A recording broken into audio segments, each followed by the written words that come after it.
Hello friends, आपका स्वागत है आपके अपने चैनल प्रोवेक्ट फाइनेंशियल सॉल्यूशंस में और मैं आपका दोस्त गौनिक। दोस्तों, आज आपको मकर संक्रांति के उपलक्ष्य पर हार्दिक शुभकामनाएं और मैं चाहता हूं कि आपकी ये मकर संक्रांति अगले आने वाले साल में आपको दिन दुगनी और रात चुगनी करके दे और आप बहुत मोटा पैसा कमाएं। दोस्तों, आज मैं जिस शेयर के बारे में बात करने जा रहा हूं वो टाटा समूह की एक कंपनी है और टाटा समूह आपको पता है पिछले 1.5-2 साल में बहुत ज्यादा चर्चा में है क्योंकि इसने बहुत ज्यादा चेंजेस किए हैं। इस पैक ने जो टाटा के शेयर्स हैं, आपने देखा टाटा एलेक्सी, टाटा मोटर्स, टाटा स्टील और कितनी टाटा कंज्यूमर प्रोडक्ट्स, लटरम पटरम शटरम 100 कंपनियां टाटा की जिसने बहुत अच्छी ग्रोथ दी है। टाटा पावर। और आज मैं बात करने जा रहा हूं टाटा मोटर्स की। टाटा मोटर्स के एक मैंने वीडियो पहले बनाई थी, ये देखिए, आज से आई थिंक 6 महीने पहले मैंने वीडियो बनाई थी जिसमें मैंने बोला था कि क्या ये मल्टीबैगर बन सकता है। तो यस, मल्टीबैगर तो ये बन ही चुका है। अब हम आगे ट्रैक करेंगे कि आगे ये किस रफ्तार से आगे बढ़ सकता है, आगे क्या बढ़ेगा, क्या क्या हर्डल्स हैं इसके पास, राइट। तो दोस्तों, लेट्स गेट स्टार्टेड। सबसे पहले मैं कंपनी की इंट्रोडक्शन देता हूं आपको। Tata motor limited is an automobile company engaged in manufacturing of motor vehicles, right. ये चार पहिया वाहन जो से होते हैं जैसे ट्रक्स हो गए, गाड़ियां हो गई, उनकी मैन्युफैक्चरिंग करती है कंपनी। अब हम बात करते हैं, ये कंज्यूमर डिस्क्रिशनरी कंपनी है, 4 व्हीलर्स की कंपनी है जिसका स्टॉक मार्केट में रैंक 30 है, राइट। अब टाटा मोटर्स के ब्रांड्स की बात करते हैं। Tiago, Bolt, Tigor, Zest, Harrier, Nexon, Sumo, Hexa, Safari, S, Magic Iris, Wings, ये सारी टाटा मोटर्स के ब्रांड्स हैं। अब हम प्राइस चार्ट की बात करते हैं। पिछले 1 साल में इसने आपका पैसे को डबल कर दिया है, डबल से भी ज्यादा कर दिया है। 108.87% के पॉजिटिव रिटर्न्स दिए पिछले 1 साल में इसने। लो इसका था 238 रुपए 60 पैसे का और हाई बनाया है इसने 536 रुपए 70 पैसे का। 1 साल में पैसा डबल कर चुकी है, राइट। मैक्सिमम चार्ट की बात करें तो इसने मैक्सिमम तकरीबन 1035% के पॉजिटिव रिटर्न्स दिए हैं सन 2000 से लेके 2022 तक।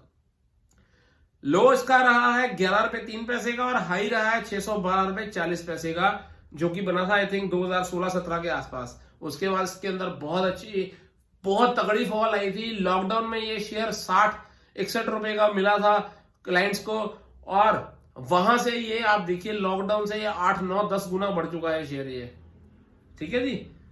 आज टाटा मोटर 511 रुपए 25 पैसे में ट्रेड कर रहा है जब मैं वीडियो बना रहा हूं। उसके बाद बात करते हैं हम कुछ पॉजिटिव्स और कुछ नेगेटिव्स की। इंट्रिंसिक वैल्यू, अभी इस शेयर की इंट्रिंसिक वैल्यू इसके करंट भाव से ज्यादा है, मतलब ये हमें शेयर अभी सस्ता नहीं मिल रहा, इंट्रिंसिक वैल्यू से ज्यादा ही मिल रहा है, महंगा मिल रहा है। रिटर्न्स वर्सेस एफडी रेट, इस शेयर ने बीते दिनों में एफडी से बेटर रिटर्न नहीं दिए। डिविडेंड रिटर्न, ये स्टॉक बहुत अच्छा डिविडेंड नहीं देता, राइट। एंट्री पॉइंट, ये स्टॉक को बाय करने का सही पॉइंट है क्योंकि ओवरबॉट जोन में नहीं है टेक्निकल चार्ट पे। No red flags, stock is not in ASM और GSM list and not a lot of promoter holding is pledge. Promoter की होल्डिंग भी बहुत ज्यादा प्लेज नहीं है और एएसएम जीएसएम की लिस्ट में शेयर नहीं है, ये पॉजिटिव पॉइंट है। सो 5 में से 3 पॉइंट पॉजिटिव नहीं है, 2 पॉइंट पॉजिटिव है, 3 पॉइंट नेगेटिव है। डिविडेंड की बात करें तो स्टॉक ने 18 जुलाई 2016 को आखिरी बार डिविडेंड दिया था 20 पैसे का। उसके बाद कंपनी ने डिविडेंड नहीं दिया क्योंकि इसने काफी कंपनियों का अधिग्रहण किया है। पीछे आपको पता है 3-4 साल पहले इसने जैगुआर लैंड रोवर को एक्वायर किया था, तो उसके मतलब कंपनी के ऊपर डेट बहुत ज्यादा है, ठीक है जी। तो इसलिए कंपनी डिविडेंड क्या देगी, जब वो डेट उतारेगी पहले की डिविडेंड देगी। होल्डिंग ट्रेंड की बात करते हैं, पिछले 6 महीनों में प्रोमोटर की होल्डिंग कांस्टेंट रही है, पॉजिटिव पॉइंट है। लो प्लेज प्रमोटर होल्डिंग, जो प्रमोटर की होल्डिंग प्लेज थी उसको कंपनी ने रिड्यूस किया है अपना, ये अच्छा पॉइंट माना जाएगा इसके लिए। म्यूचुअल फंड होल्डिंग, पिछले 3 महीनों में म्यूचुअल फंड की होल्डिंग कांस्टेंट रही है, ये भी किसी कंपनी को जज करने के लिए बहुत अच्छा पॉइंट है। पॉजिटिव माना जाएगा। शेयर होल्डिंग पैटर्न की बात करें तो प्रमोटर के पास 46.41% की होल्डिंग है। म्यूचुअल फंड के पास 6.5% की होल्डिंग्स है इस शेयर के अंदर। डोमेस्टिक इंस्टीट्यूशंस के पास 6.80% की होल्डिंग है। फॉरेन इंस्टीट्यूशंस के पास 13.25% की होल्डिंग है। रिटेलर्स एंड अदर्स, आप, मैं और हमारे पास तकरीबन 27% की होल्डिंग है इस शेयर के अंदर। अब इनकम स्टेटमेंट की बात करते हैं। पहला पॉइंट है lower than industry revenue growth. इस शेयर की जो ग्रोथ है, इस कंपनी की जो ग्रोथ है वो लो है इंडस्ट्री के हिसाब से। Over the last 5 years revenue has grown at yearly rate of -1.34% versus industry average of 0.23। तो ये एक नेगेटिव पॉइंट है। डिक्रीज मार्केट शेयर, इस कंपनी का मार्केट शेयर कम हुआ है। Over the last 5 years market share decrease from 66.1% to 38.57%। ये भी एक नेगेटिव पॉइंट है। अब इसकी पीयर कंपनीज में जो एक कंपनी सबसे बड़ी है वो है मारुति सुजुकी, और ये मार्केट कैपिटलाइजेशन में मारुति सुजुकी से छोटी कंपनी है।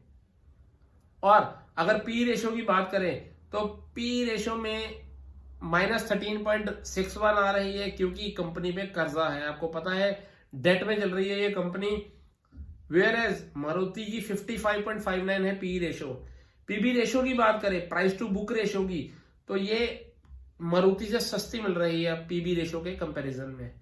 डिविडेंड यील्ड की बात करो तो कंपनी ने डिविडेंड दिया 3-4-5 साल से, पिछले डिविडेंड यील्ड इसकी नील आ रही है और मारुति की 0.56% आ रही है। और तीसरी कंपनी तो मैं भूल ही गया, महिंद्रा एंड महिंद्रा भी इस ग्रुप में शामिल है, इस लिस्ट में शामिल है। तीसरे नंबर पे महिंद्रा एंड महिंद्रा आती है मार्केट कैपिटलाइजेशन में। पी रेशो में महिंद्रा भी 59 आ रही है, मतलब इसकी माइनस में इसलिए आ रही, मैंने बताया आपको डेट है कंपनी पे। और पीबी रेशो में ये महिंद्रा एंड महिंद्रा से महंगी मिल रही है। और dividend yield Mahindra and Mahindra के भी है, ये कंपनी डिविडेंड नहीं दे रही। अब सीधा चलते हैं आपको लेके टेक्निकल चार्ट्स पे, जिससे हम जज करेंगे, एनालाइज करेंगे और प्रिडिक्ट करेंगे कि इसको हमें फ्यूचर में लेना चाहिए या नहीं। दोस्तों, इस चार्ट में भी इनवर्स हेड एंड शोल्डर का ब्रेकआउट है। और यार मैं क्या करूं, मुझे सारे शेयर ही मिलते हैं इनवर्स हेड एंड शोल्डर के। इनवर्स हेड एंड शोल्डर का ब्रेकआउट आया था तकरीबन 350 के लेवल पे, राइट। अब 350 के लेवल पे इनवर्स हेड एंड शोल्डर का ब्रेकआउट आया। और अगर हम बात करें टारगेट की, तो इसमें जो हमारा टारगेट आ रहा है, टारगेट 1, वो 620 रुपए का आ रहा है। और अगर स्टॉप लॉस की बात करें तो स्टॉप लॉस आ रहा है 430 का। मतलब जो इनवर्स हेड एंड शोल्डर का ब्रेकआउट है उसका टारगेट ये नहीं आ रहा, उसका टारगेट आ रहा है 650 कंप्लीट टारगेट। ये जो टारगेट आ रहा है ये आ रहा है रेक्टेंगुलर चैनल का ब्रेकआउट का। तो रेक्टेंगुलर चैनल का भी ब्रेकआउट हुआ है। जब दो पैटर्न के ब्रेकआउट होते हैं एक ही फ्रेम के अंदर, बहुत पॉजिटिव माने जाते हैं। टारगेट 1 है 620 का, टारगेट 2 है 650 का, जिसके लिए स्टॉप लॉस आप लगाएंगे 430 रुपए का। ठीक है, अब बात करते हैं इसके मूविंग एवरेजेस की। मूविंग एवरेजेस पे 50 डे, 100 डे, 150 डे, 200 डे, चारों मूविंग एवरेजेस से शेयर ऊपर चल रहा है। ये भी पॉजिटिव माना जाएगा इस शेयर के लिए। दोस्तों, अब फाइनली हम बात करेंगे टेक्निकल इंडिकेटर्स की और देखेंगे कि हमें इस शेयर के अंदर पोजीशन बनानी चाहिए या नहीं। और मैं अपनी पर्सनल ओपिनियन भी दूंगा इस शेयर के ऊपर। सबसे पहले इंडिकेटर्स पे बात करते हैं एमएसीडी की। तो एमएसीडी पे जो हिस्टोग्राम बन रहे हैं वो काफी दिनों से पॉजिटिव बन रहे हैं, जो कि दर्शाते हैं कि शेयर में स्ट्रेंथ है, पॉजिटिव है, मैं इसके साथ हूं। आरएसआई की बात करें तो आरएसआई 62 पे चल रही है, ना ये ओवरबॉट है ना ये ओवरसोल्ड है। ये एक बहुत अच्छी स्ट्रेंथ के साथ चल रही है, ये भी पॉजिटिव है। वॉल्यूम ठीक ठाक आ रही है पिछले दिनों में। जो चीज रुक रही है इस शेयर के अंदर वो रुक रही है डीएमआई के अंदर एडीएक्स लाइन। एडीएक्स की लाइन जो कि ब्लू लाइन है वो स्ट्रेंथ की लाइन है। और आप देख रहे हैं एडीएक्स की लाइन 10.66 पर है। इसी कारण ये शेयर नहीं चल रहा कोई स्पीड से। जब ब्लू लाइन ग्रीन लाइन के साथ ट्रेवल करेगी तो ये शेयर धमाका करेगा, धमाल करेगा। ठीक है जी। अभी स्ट्रेंथ है नहीं, ग्रीन लाइन येलो लाइन से ऊपर चल रही है, मतलब ग्रीन और येलो लाइन के अंदर फाइट चल रही है बहुत। जिस दिन ब्लू लाइन ग्रीन लाइन के साथ चलेगी शेयर भागेगा। मेरा पर्सनल ओपिनियन, इस शेयर के अंदर बाय की पोजीशन है, बना के रखिए अभी भी। मैं 60 रुपए से इस शेयर के अंदर बुलिश हूं और मेरे पास तब की पोजीशन पड़ी है अभी भी। ठीक है जी। क्यों बुलिश हूं मैं? क्योंकि ईवी सेक्टर में ना ये सबसे बड़ी पकड़ बना चुकी है इंडियन मार्केट में। ठीक है जी। और बैक टू बैक इतनी गाड़ियां लॉन्च कर रही है, इतनी इनोवेशन ला रही है ये कंपनी, इसलिए मैं इस कंपनी के साथ हूं और टाटा ग्रुप वैसे ही मेरा फेवरेट है। ठीक है जी। अब अगर कोई डाउट है तो कमेंट बॉक्स में पूछिए। अगर आप कुछ पूछना चाहते हैं तो मुझे फोन भी कर सकते हैं। ठीक है जी। एक और चीज आपको बताता हूं मैं कि अगर मेरी वीडियो अच्छी लगे तो मेरे चैनल को सब्सक्राइब कर दीजिए और नोटिफिकेशन बेल आइकन को प्रेस कर दीजिए। थैंक यू दोस्तों, लव यू, बाय बाय।